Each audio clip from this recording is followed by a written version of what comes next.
Welcome to Unite Now, where we bring unity to you, wherever you are. Hello everyone, and welcome to my session about high-fidelity graphics for games with the high-definition render pipeline for Unity. During the next hour, we're going to have a deep dive in HDRP's rendering and lighting settings. Hopefully, after watching this session, you will have a much better understanding of the key features of HDRP, and you should be able to increase the visual quality in your game projects. My name is Pierre Donzallaz. I'm a senior rendering artist at Unity. I specialize in lighting, rendering, user interface, and tools designs for art workflows.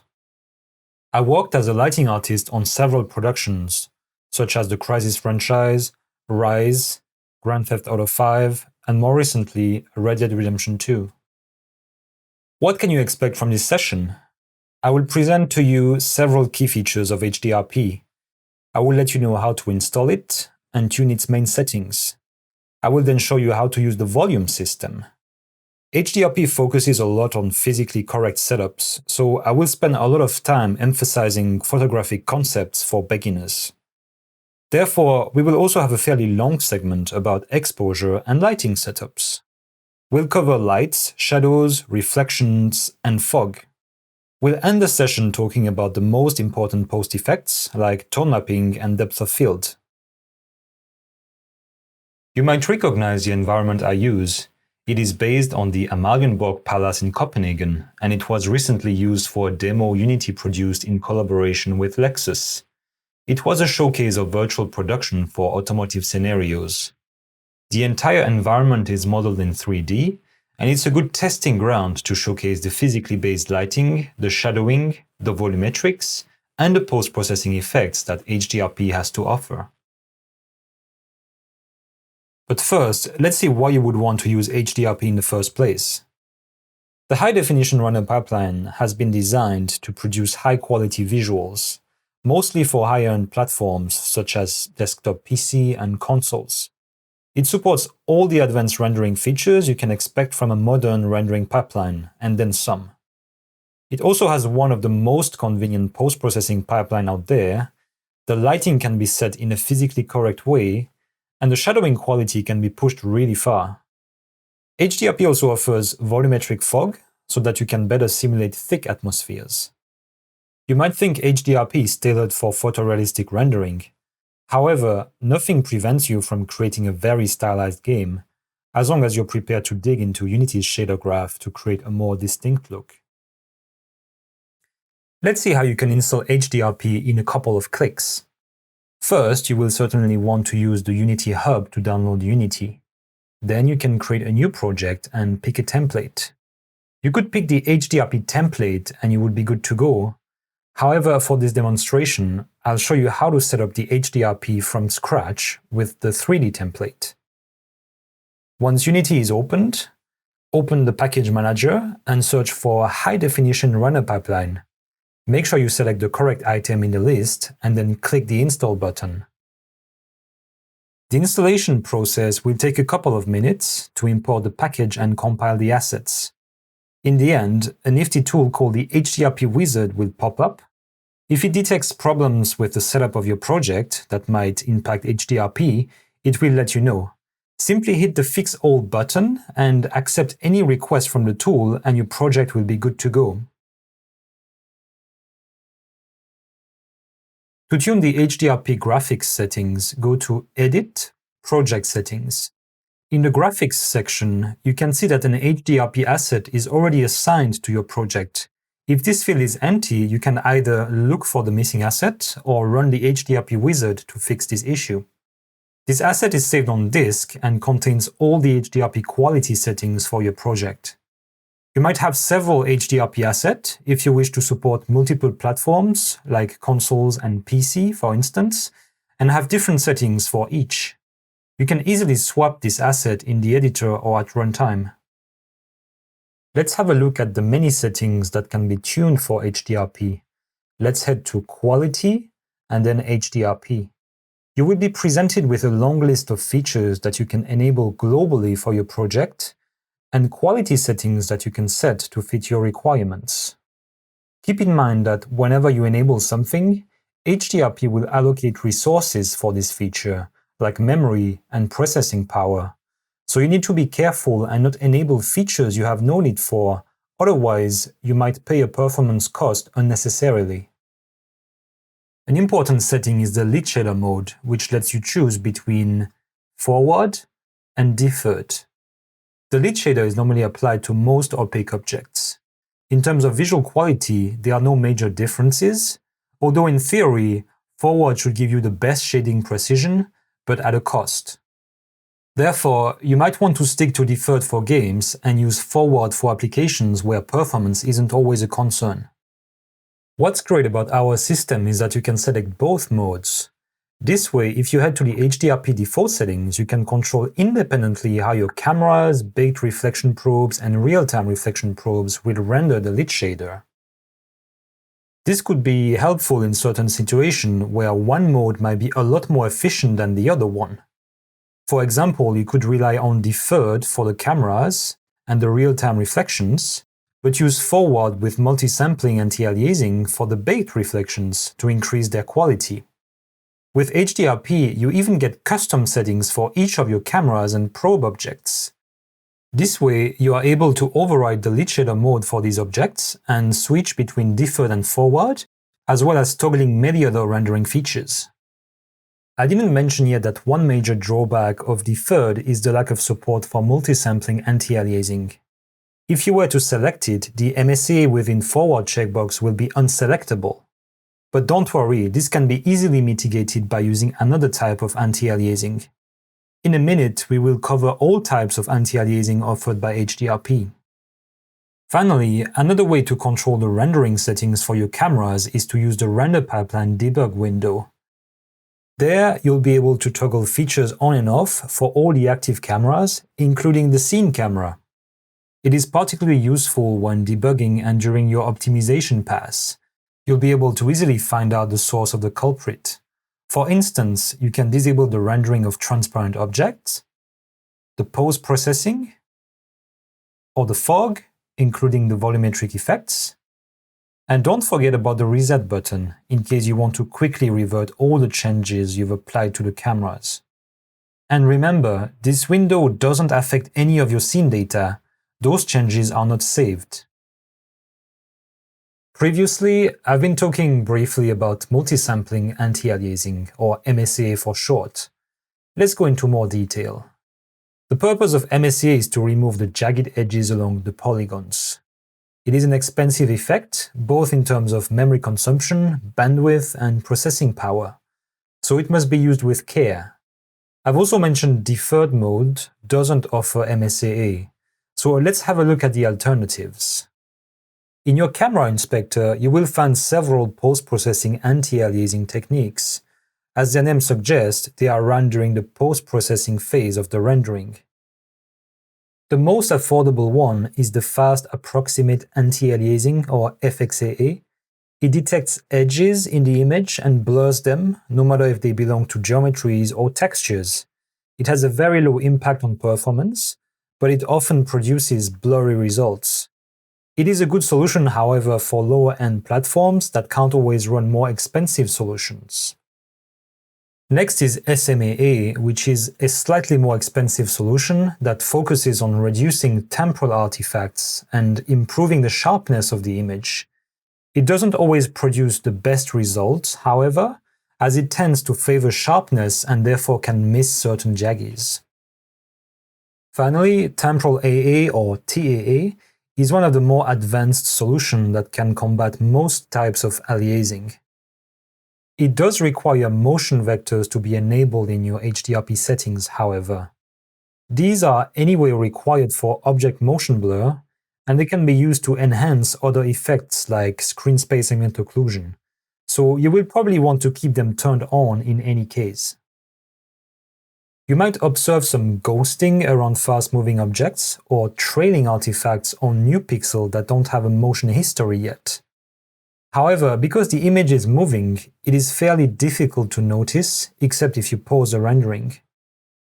TAA is also a great solution to prevent specular aliasing, like on this door, which uses a normal map to create the illusion of geometric details.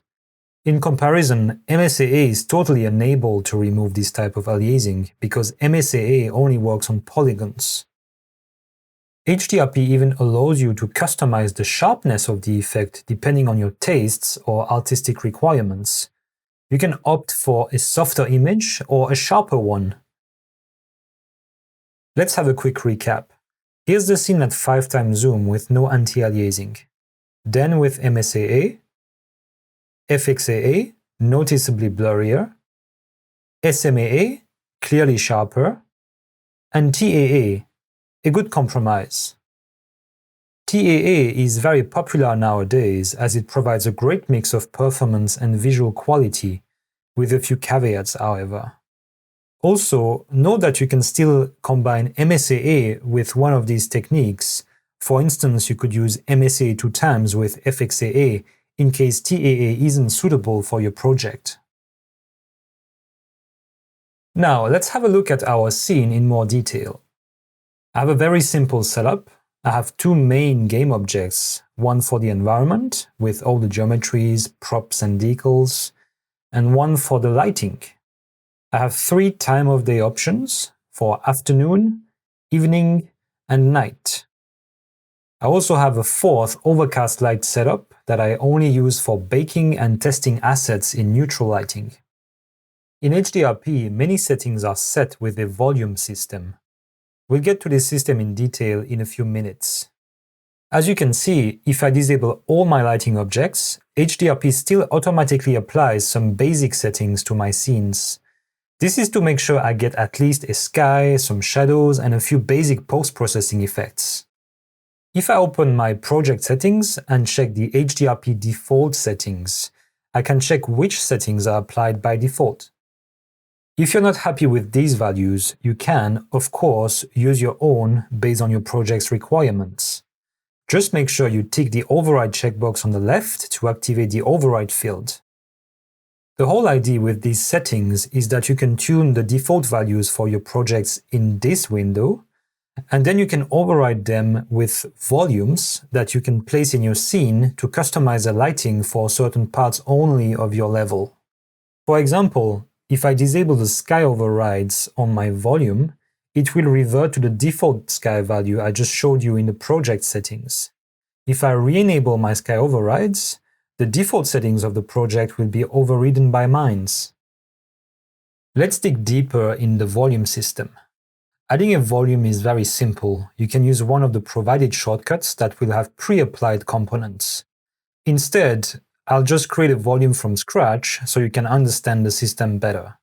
Make sure you rename your object properly. I'm going to assign a volume component to it. This volume can be global, which means it has infinite bounds, or it can be local. Let's keep it global for now, so that it affects the entire level, no matter where my camera is. For now, the volume doesn't do anything. That's because it doesn't have any profile assigned. So let's add one. These assets are stored on disk. It gives you a lot of flexibility to share them between volumes. The fun part can finally start. I can now add overrides to my volume. The list offers many overrides for fog, skies, post-processing effects, etc. We'll go through these in detail a bit later. I'm going to add a color adjustment effect first to tune the saturation. I actually want to create a very high contrast black and white style. So I'll need to add a color grading effect called Shadow Midtones Highlights. Let's drop the shadows radically, lift the highlights slightly, and reduce the midtones to enhance the dark tones even further. Remember that the volume component has a weight value that you can use to fade the effect in and out via script or timeline, for instance. Now let's switch the mode to local. As you can see, the effect disappears. That's because the volume doesn't have yet a physical size. So let's add a box collider to fix this. Then I can use the very practical handles to resize the volume to fit my needs. Then, as I move the camera inside the volume, you can see that the effect will activate immediately as I cross the boundary of the volume, and my grading disappears as soon as I leave the box. Obviously, those harsh transitions are rarely wanted, that's why we provide a blend distance. This way, you can have a very smooth transition entering and leaving the volume. There can sometimes be confusion about the global volumes. You can have several global volumes active at any given time.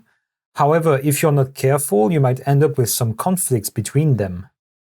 I'm now creating two global volumes. The first one will turn on the volumetric fog, whereas the other one will keep it disabled. So you can certainly understand that those two volumes are going to compete over the same parameter.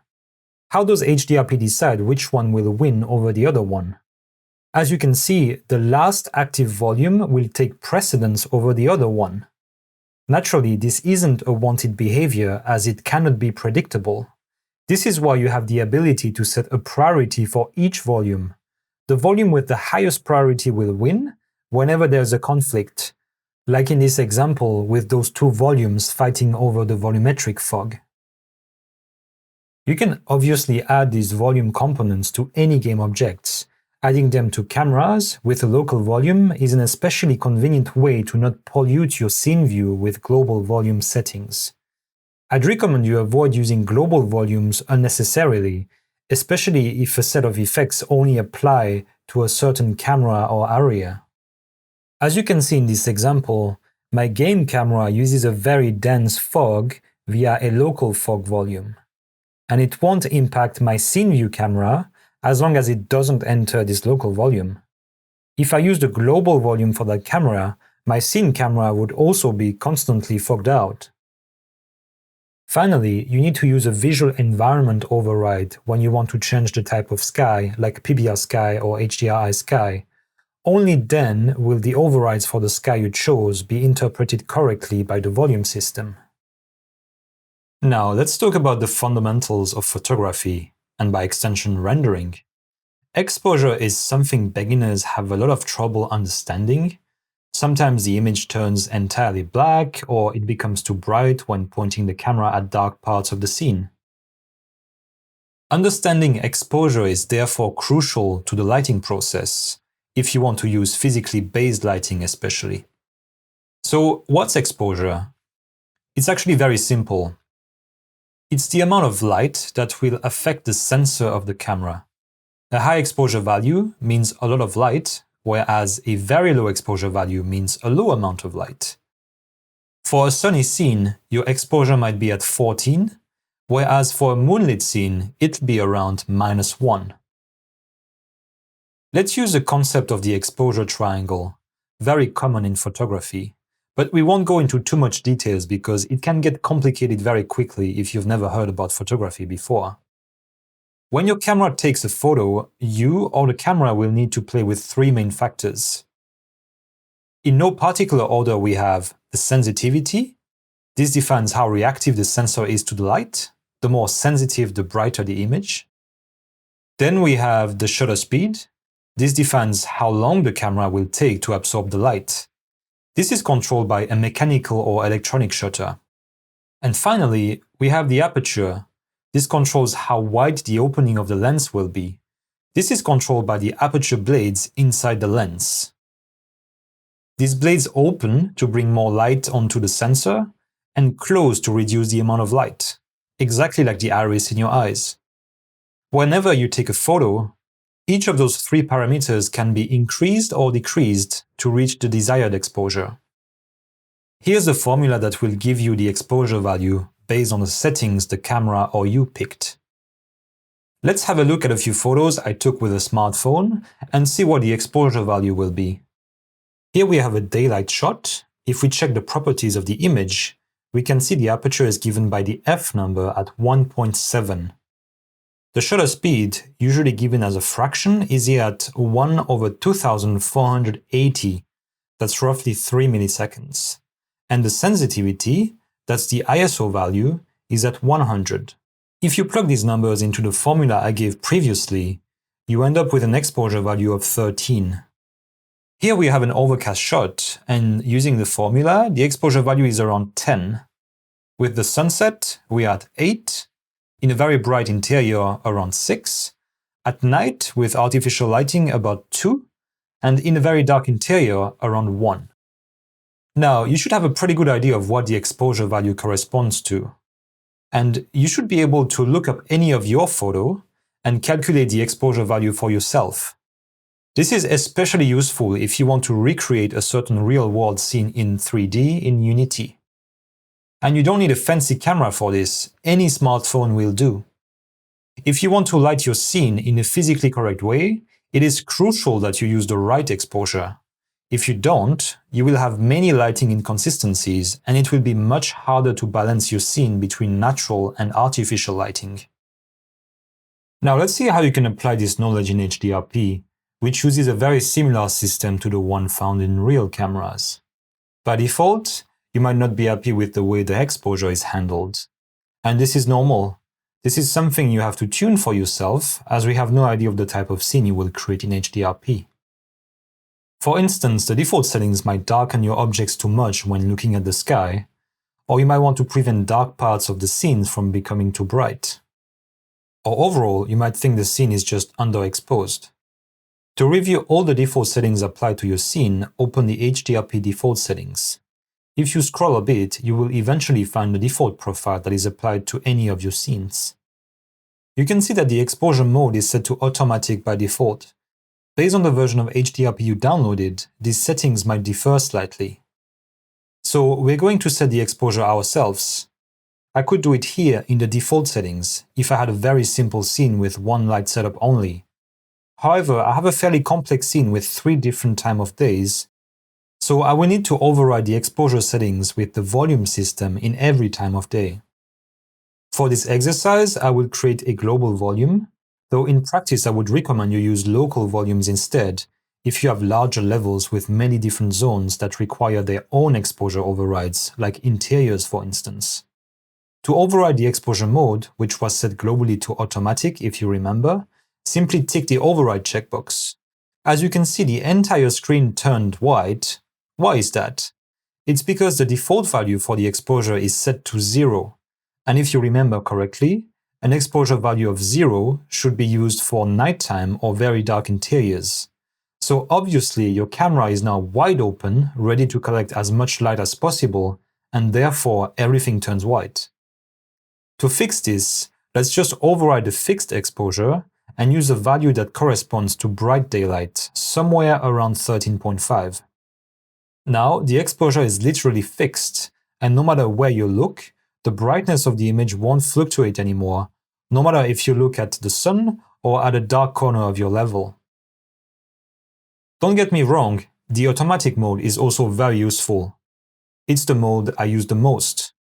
As we've seen, by default, the exposure will be free-floating based on what the camera sees, and this might not be wanted. Thankfully, automatic mode provides several metering options to let you control how the scene lighting is sampled. First, the average mode will use the entire frame to calculate the target exposure. It is a very stable way to control the exposure. Then, we have the spot meter, which only samples a small number of pixels right in the center of the frame. This mode is fairly unstable because very bright pixel in the middle of the image will force the exposure system to underexpose the whole scene, and dark pixel will overexpose the scene. Finally, we have my favorite method, which is the center-weighted mode. In this mode, the entire frame is checked. However, higher importance is given to pixels in the center of the image. You get the best of both worlds.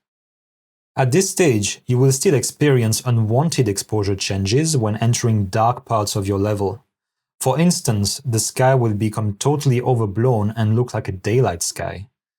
By opposition, placing the camera right in front of very bright pixels will force the exposure system to underexpose the whole frame and darken the entire sky, for example. To prevent this, HDRP provides the min and max limit. To avoid underexposing the image, simply lower the limit max parameter until you find an acceptable value. I will lower it until the sky becomes more visible. Then, to reduce the over-brightening of the image when looking at the majority of dark pixels in your scene, I will increase the limit min value until the sky looks less overblown. And I now have a perfectly tuned automatic exposure. Looking at very dark areas won't overexpose my sky, and having very bright objects in the view won't radically influence my final image. All this while still having a dynamic adaptation to the scene. You can also use the compensation mode to slightly over or underexpose the scene manually. However, be aware that the limit min and limit max will remain active, and therefore you won't be able to push the exposure beyond those two values. Only use the compensation to slightly nudge the exposure target. It should not be used to solve problems related to poor exposure setup. The curve mapping is only meant for expert users that want to remap the exposure curve. Add keyframes into the curve and change the exposure output on the y-axis for each input on the x-axis. It can be useful in very dynamic lighting scenarios such as open world games or in situations like this, where I want to specifically flatten the exposure curve for this particular time of day between 0 and 5 EV. However, it requires knowledge of exposure, and more often than not, a well-tuned automatic exposure can often offer the same result. Do you remember the exposure triangle I mentioned previously? In a real camera, the shutter speed, the aperture, and sensitivity control the exposure. Because HDRP focuses on physical correctness, of course, we also offer a physical camera that will let you set up your exposure like on a real camera. I will add a local volume to my camera to not pollute my scene view with unwanted exposure changes. Let's add a box collider so that my local volume gets proper boundaries. And after I created my profile, I can add an exposure override and set it to use the physical camera. When switching to this mode, you might notice the same phenomenon as when using the fixed exposure for the first time. The image might turn totally white or totally black. Let's head to the physical section of my camera and tune these three parameters. If you remember, I showed you this photo I took with a smartphone. Let's use these settings and see how HDRP handles it. I'll input 1.7 for the aperture, that's the f number, then 2480 for the shutter speed, and 100 for the ISO. And voila, I get a perfectly fine exposure for my daylight scene. I want to point out that this mode is technically very similar to the fixed exposure mode. So it is mostly recommended for static lighting conditions such as cutscenes or beauty shots, as it requires a fully manual setup. As a bonus, let's have a look at a real reference of the palace. It's a photo I took after I made the lighting for the palace. That's an important info. Again, I just need to switch the exposure mode to physical cameras and head to the physical section of my camera. To match my camera setup, I'll use ISO 800, 1/20th of a second, and f1.4. We're already in the right ballpark. Let's adjust the white balance to match the reference. I'll also reduce the fog density as it was a much clearer night than the lighting I decided to go for in this demo. Then I can slightly adjust the midtones to match the tone mapping on the camera, and maybe slightly adjust the night sky as it was darker than in the HDRI I chose. And here's the reference again for comparison. My point isn't about making a perfect comparison, it isn't at all. But you can be in the right ballpark, at least with HDRP, and you can certainly trust this renderer when you want to make high-quality lighting for your AAA games. Finally, I want to emphasize that no one forces you to use a correct exposure. You could decide, for whatever reason, to stick to a fantasy exposure that makes no sense physically. However, we'll see in a few minutes that you would then have to come up with light intensities that do not make any sense at all. And as a beginner, it is useful to better follow the rules initially. If you're an expert and understand the implications of not using a proper exposure, then please be my guest. You have to play with several key components to set up the lighting. First, the direct lighting is usually provided by the sun. Then we usually have a strong source of indirect lighting, which is the HDRI sky in my global volume. You can see how much impact it has on the indirect lighting in the scene.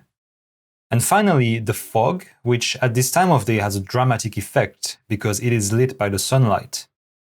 To visualize some of these lighting contributions, head to Window, Render Pipeline, and open the debug window.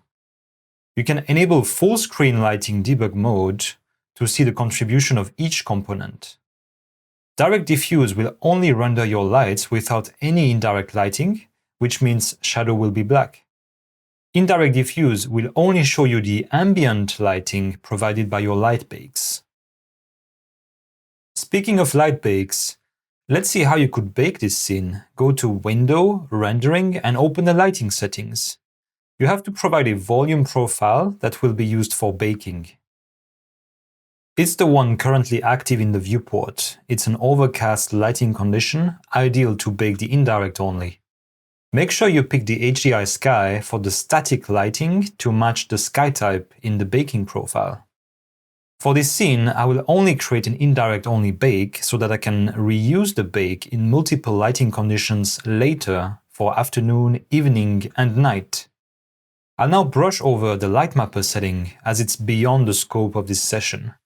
First, pick the GPU light mapper as it can greatly reduce the baking time. Then activate the AI denoiser as it can provide great results with a fairly low amount of direct and indirect samples. And finally, set the texel resolution based on the quality you're after. In this case, I'm using 8 texels per unit, that's meter in this case, which is more than enough to capture the soft indirect light bake I'm after. Let's hit the Generate button and wait for the bake to complete. You can keep working on the scene, the GPU light mapper will work in the background. It can be many times faster than the CPU, nearly 10 times faster in this example. Note that only mesh renderers marked to receive global illumination from light maps will be baked into the light maps. Otherwise, they would need to rely on the light probe groups, which I'm not using for this demo as I do not have any dynamic objects in the scene. Let's wait for the bake to complete. It should take a bit more than half a minute for this level. And we are done. I can now modulate the intensity of this bake with an indirect lighting controller in my global volume. So, how do you set up the direct lighting in your scene? That could be your sun, the moonlight, or your artificial lights. HDRP is physically based, and it offers real-world light units. This is something beginners can have trouble to understand, but it's just a matter of looking up values in a table, inputting them in Unity, and that's it.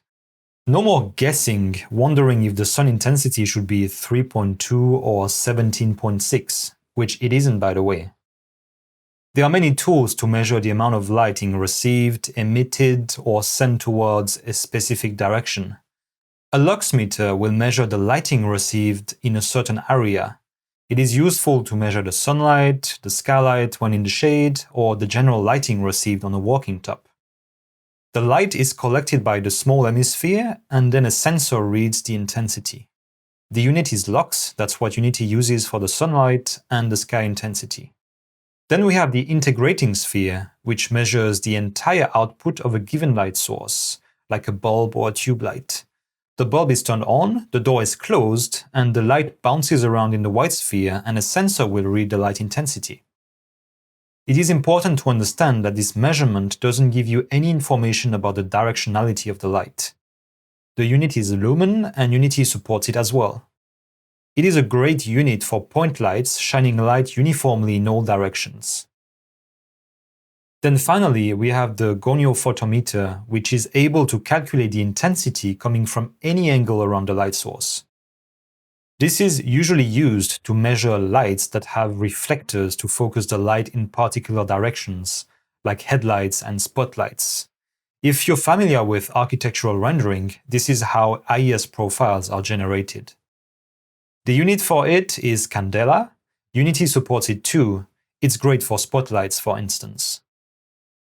Here's a quick roundup of useful intensities for your directional light. As you can see, the range is huge, from 0.001 lux all the way to 120,000 lux for the sunlight. Let's see how it looks in Unity. When you add a light to your scene, you might sometimes wonder why you can't see it. If I add a directional light and keep its intensity at 3, you can see that the light doesn't seem to contribute at all in my scene, yet I still pay the processing cost of this light under the hood. The physically correct value for the sunlight around noon is roughly 100,000 lux. When using proper exposure for the scene, you can see that it looks correct at this value. Let's also tune the color temperature. When the sun is high in the sky on a clear day, the temperature should be roughly around 5500 Kelvin, depending on the atmospheric conditions. Again, if you don't use a physically correct color temperature for your sun, you will immediately break the photorealism of the image. What about your sky? You can use your own multiplier, or simply input the exact exposure you desire. For this bright afternoon sky, I'll use EV 14.5. After the long session previously about exposure, there should be no secret about it anymore. You can even tell HDRP the lux value you need, and it will automatically expose the sky for you based on your input. To make my point regarding the importance of using the right light intensity for a given exposure, let's simulate a sunlight for our night scene. As you can see, the image is totally overblown. Let's revert back to the correct value of half a lux. The color temperature of the moonlight is actually fairly warm at 4100 kelvins. When activating my artificial lighting, you can see that the image remains perfectly balanced. Let's have a look at their intensity too. Let's turn on my street lamp prefab, which contains the emissive bulb and the light. The light is set to 2500 lumen, which is roughly equivalent to a 200-watt incandescent bulb. Where can you find these intensity values? Simply shop around. Every light bulb has a spec sheet where you can find the lumen output and the color temperature. Simply input those in Unity and you're set.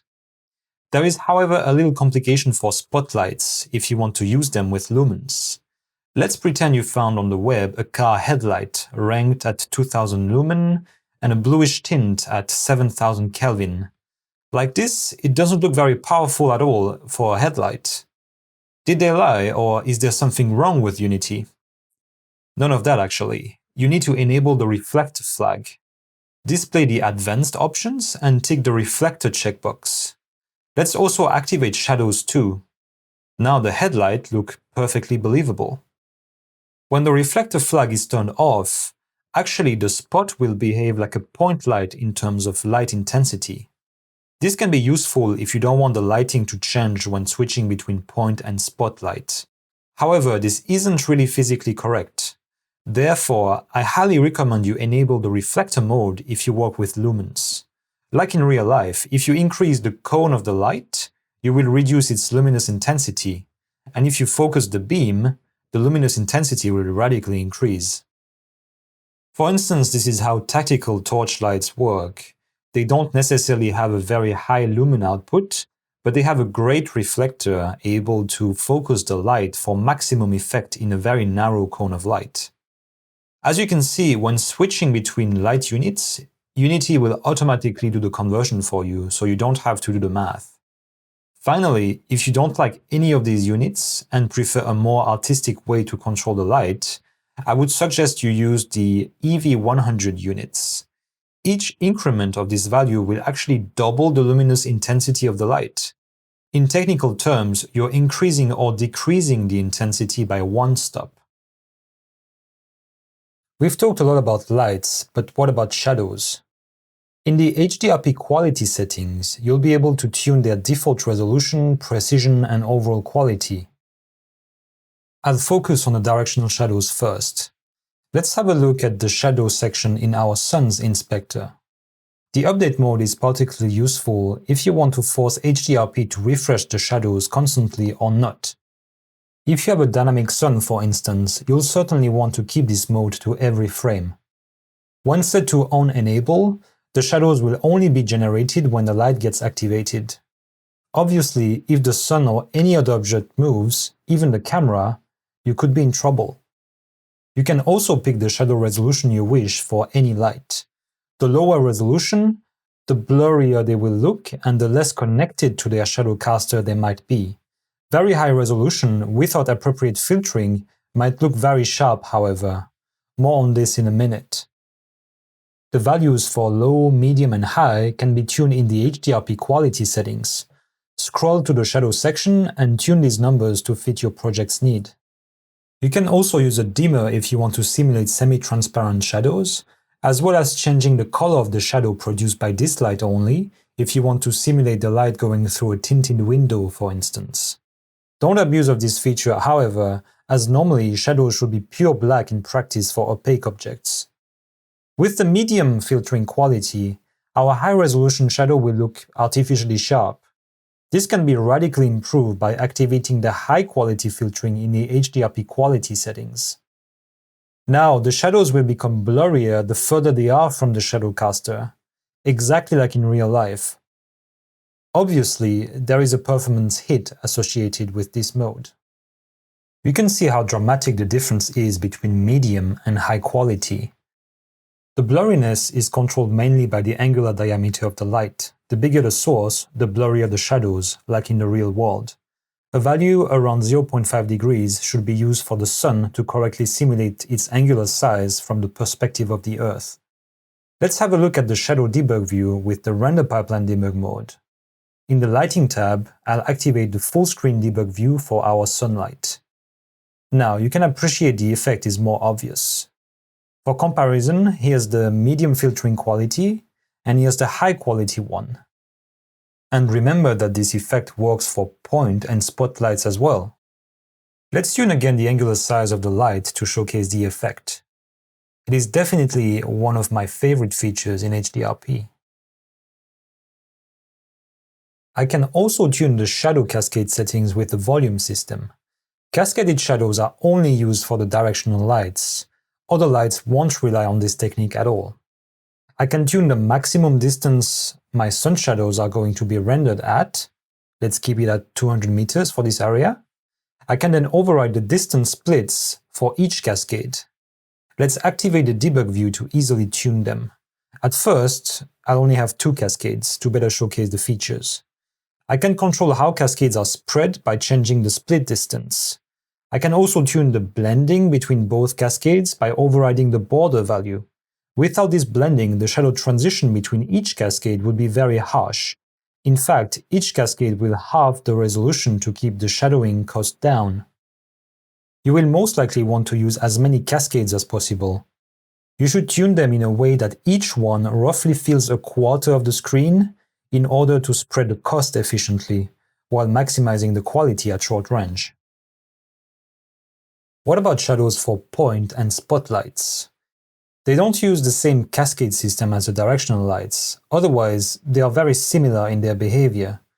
Let's have a look at common issues on point lights instead related to shadow biasing. Let's activate the shadow debug view in the debug window. First, you can tune the near plane and increase it as much as you possibly can to get maximum shadow precision. Make sure you don't push it too high, otherwise objects between the light and this near plane won't cast any shadows. The slope scale depth bias is incredibly useful to solve any stepping you might see on surfaces perpendicular to the light. In the past, such artifact would have been fixed by increasing the normal bias, but this had the negative effect of sinking the shadows inside the objects. The shadow fade distance is a very practical feature to make the shadow disappear beyond a certain distance.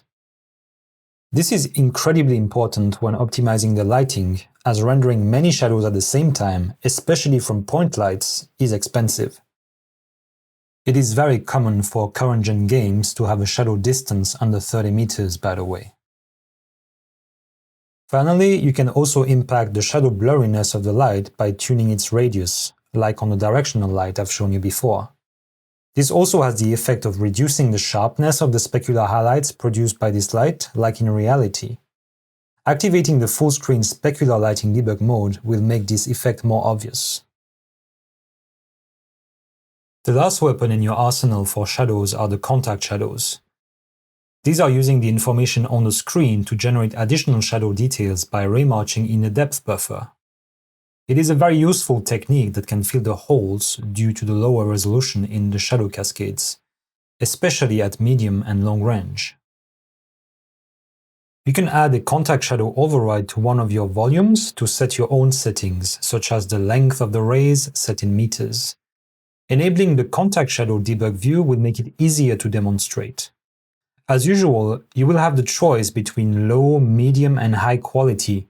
You can tune these in the HDRP quality settings. You can use your own sample count. Be aware that this will, of course, increase the impact on the performance potentially. By the way, don't worry about the flickering in the debug views. This is only related to the temporal anti-aliasing. The contact shadows can also be very useful at long range, beyond the maximum shadow distance for the directional light. As a test, let's set the sun shadow distance to 0 and see how the contact shadows will behave. Here's my scene with contact shadows off, and then on. As you can see, the effect could provide a decent shadow fallback for distant objects that are visible on screen. I've been talking about lights and shadows. The next component we will study is the reflections. In HDRP, your sky will be automatically reflected onto the scene. However, how can you get your objects to reflect as well? For this, you will need to manually place reflection probes. These will capture the surrounding environment and then cast the specular information onto nearby objects.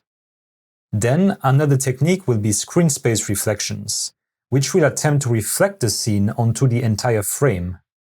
As we'll see, this feature has many caveats. First, let's look into the reflection probes. As I said, these are objects that you manually place inside the world. As you can see in this chrome ball, the reflection of the statue doesn't seem to match the actual scene. This is because the capture point of the reflection probe that affects my chrome ball is relatively far away.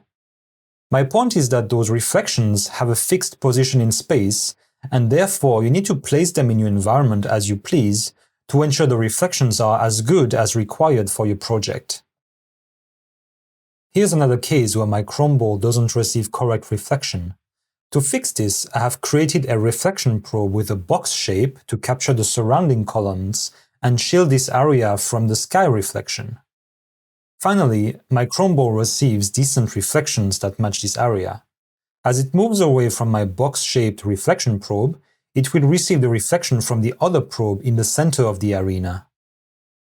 The probes in HDRP have many new features compared to the built-in render pipeline.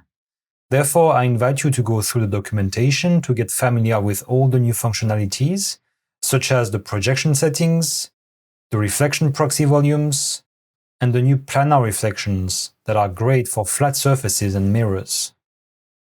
In the probes inspector, you can set the probe type to baked. The resulting reflection will be baked into a texture.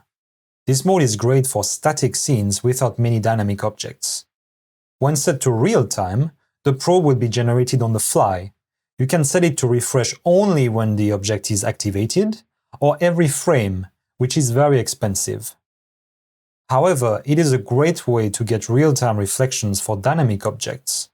For instance, when I move the statue, I can see the reflection updating in real time on my chrome ball. To reduce the cost of such reflections, you should also take a look into their frame settings in the HDRP default settings. You might want to disable certain expensive effects globally. Or you can tune each probe individually with the custom frame settings in the inspector of the probe. For instance, you could disable MSAA so that the probe won't render the world using the expensive anti-aliasing. You can curl transparent objects, decals, shadows, or fog. It will entirely depend on the type of game you're doing, how you use the probes, how many you have, and if they are set to refresh constantly or not. As a rule of thumb, if you cannot see the visual benefits of a given feature, you should try to keep it off, or at least minimize its impact as much as possible. The final component of the reflection system is screen space reflection, or SSR for short. To use them, make sure the feature is enabled in the HDRP quality settings. The SSR settings can be tuned with the volume system as well. As the name suggests, this technique only relies on the screen data. It is unable to provide reflections for objects outside the screen. The usage is therefore fairly limited, but it can provide great reflections on flat surfaces parallel to the camera. As I move my chrome ball, you can see that it actually occludes the reflection from the lamp behind. This is because the renderer doesn't have any knowledge of the world behind opaque objects. If we enable the screen space reflection debug view, the effect is easier to assess. For instance, you can tune the minimum softness of the materials that will be able to receive the effect with a couple of sliders. You can also decide if the effect should consider the sky or not when applying the reflection. In case you see strong artifacts on the side of the screen, you can increase the edge fade distance. As usual, you will find the low, medium, and high quality settings in your project settings. You're always free to use the custom quality and tune the number of samples to boost the quality. However, be aware of the potential additional costs. I must admit, I'm not a particular fan of this effect. I usually prefer well-placed reflection probes in my environment that will give me near-perfect 360 degrees reflections. However, as a fallback, screen space reflection can be acceptable for certain use cases where having too many probes isn't feasible. Obviously, the main drawback will be that those reflections will disappear as soon as the reflection caster will be off-screen. The fog and its volumetric effect simulate the atmosphere and give a better sense of depth. Volumetrics can dramatically improve the visual quality of your levels. Make sure they are enabled in your HDRP quality settings. The high-quality mode is designed for very high-end platforms. Think twice before enabling it. To tune the fog, you will need to use a fog override assigned to a volume. The fog attenuation distance will let you create a wide range of atmospheres. Like in real life, increasing the fog density will also dim the sunlight. Obviously, turning off the volumetric checkbox will revert the fog to its unlit mode, making the scene a lot less dramatic, in this example at least. By the way, in case you cannot afford the volumetric fog, an alternative is to rely on the sky to tint the fog. You can tune how far the effect extends and control the sharpness of the effect by tuning the MIP level of the sky used to tint the fog. Obviously, the effect won't be as great visually as the volumetric fog, but it can provide a boost in quality compared to a flat unlit fog. I can also tint the volumetric fog color. However, scientifically speaking, the fog should remain as colorless as possible in order to pick up the color from the sky and ambient lighting. The anisotropy is particularly useful to create front or backscattering for the particles in the air. A positive value will increase the fog brightness towards the light source, whereas a negative value will have the opposite effect. If you activate the advanced settings, you will be able to tune the depth extent, which controls how far from the camera the volumetrics are rendered. Increasing the uniformity will in practice give a more linear precision to the effect, no matter the distance to the camera, whereas a low value will provide a greater precision near the camera. This slider is useful if you notice nearby fog is lacking resolution, for instance. The filter checkbox is very useful if you notice strong noise and flickering around light sources. An alternative way to reduce flickering is to use the reprojection in the frame settings of the camera. However, this effect only works in the game view. You could activate both at the same time to reach the best quality, but this would potentially have a fairly high performance cost. To create more local pockets of fog in your level, you will have to use the density volumes. Add the game object to your scene and tune its size. You can use the very practical handles to resize it. Each density volume can have a custom density, as well as a custom blend distance to fade the harsh transition at the edge of the volume. Let's assign a 3D noise texture to it, and let's jump into game to see the effect on the cutscene camera.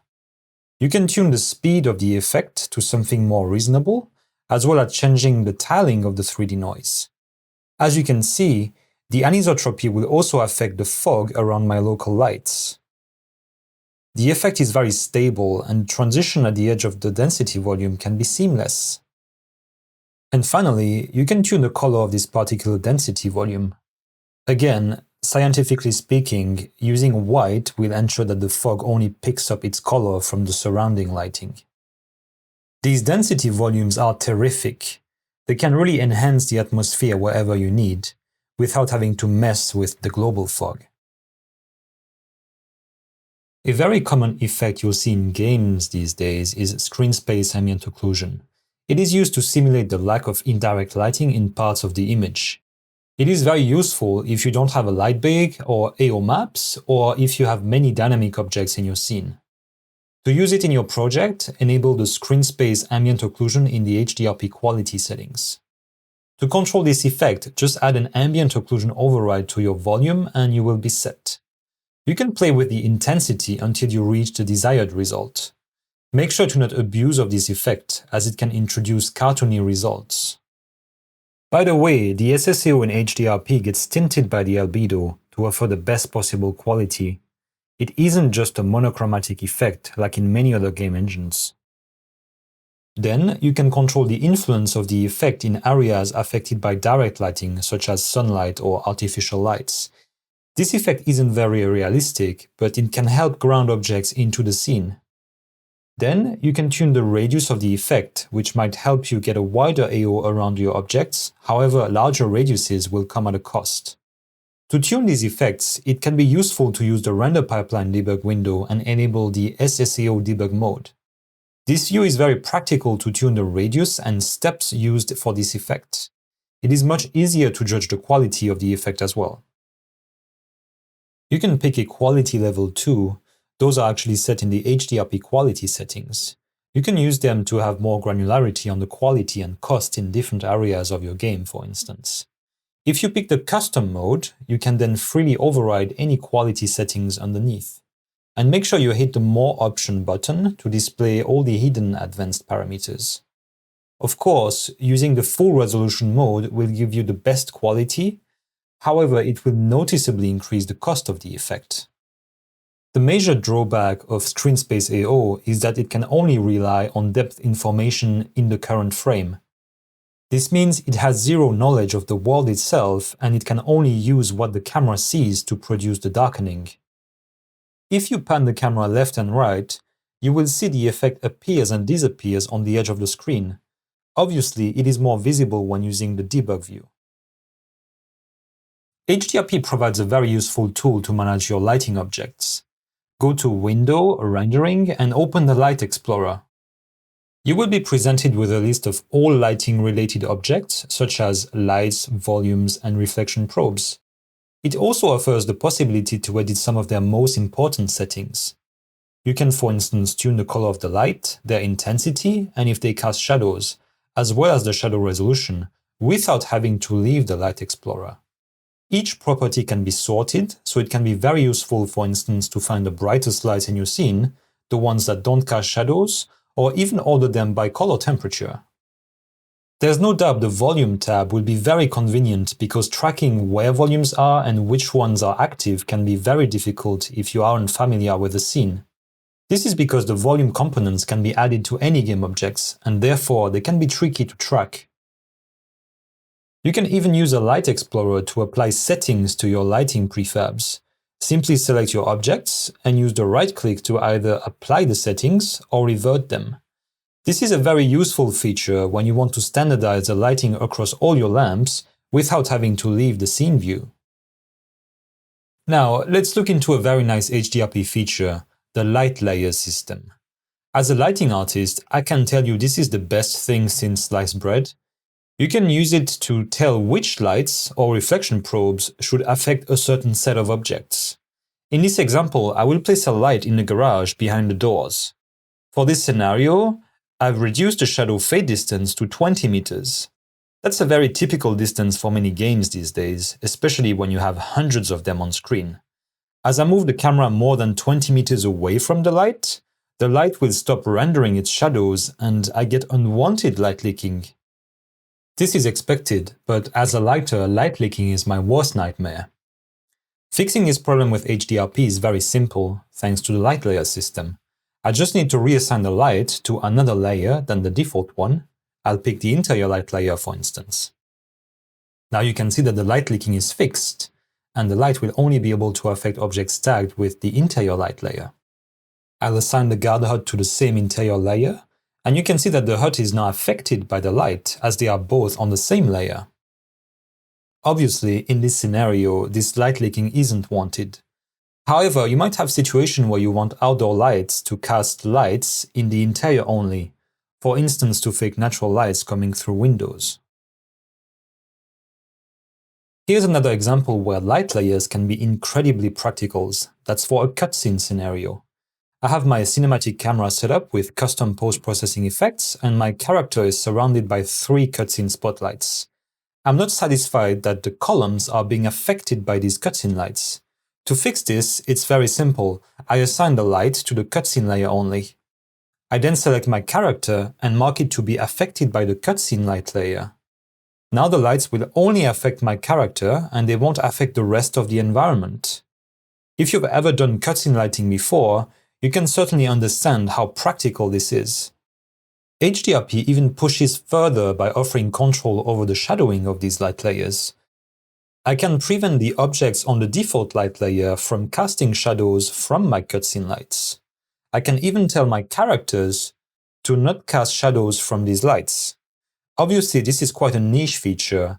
However, having the ability to prevent an entire set of objects to not cast shadows from very specific lights is quite common in real productions, where you don't want to get parasite shadows from unwanted props entering the cones of your spotlights.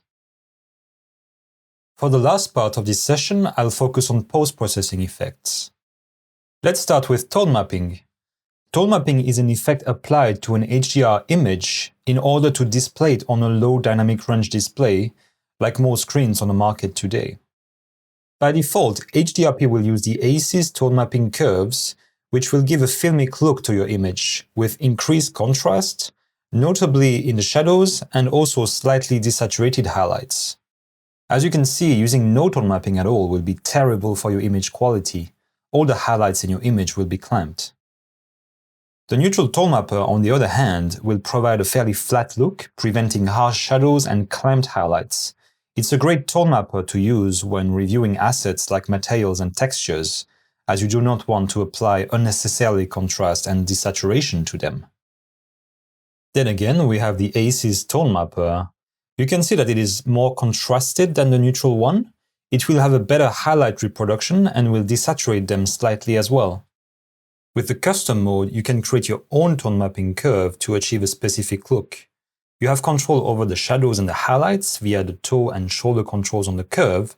This mode should be reserved to expert users, however, as you can introduce unwanted contrast and may unnecessarily darken the image, for instance.